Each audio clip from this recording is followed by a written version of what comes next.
Former ambassador to the United Nations from the United States, Nikki Haley, arriving in Israel just a few days ago alongside one of the more prominent leaders of the evangelical community, Pastor John Hagee. Now, the two discussed their unwavering support for the state of Israel after touring southern Israel fresh off the latest military operation between Israel and Hamas.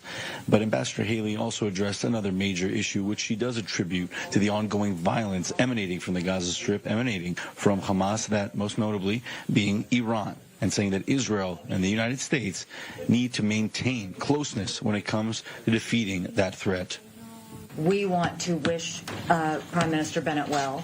A strong Israel makes America stronger, and it's extremely important that we see Israel come together in whatever form Israelis decide.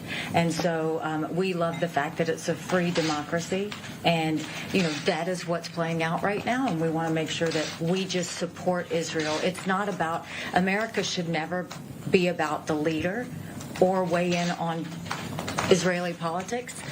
We should just be about how can we help you, how can we support you, and how can we move you forward.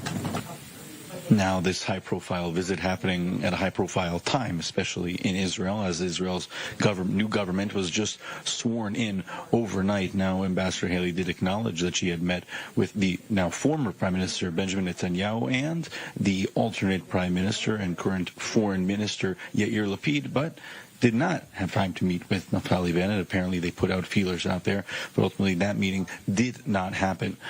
Ultimately, though, she also spent some time addressing the ongoing issues within the United States, specifically from the Democratic Party. So I don't look at, whether it's evangelicals or, the Jewish people, or whether it's, going down a Republican route or a Democrat route. I mean, I think what I do see, and I continue to see, is there is strong support for Israel from both sides.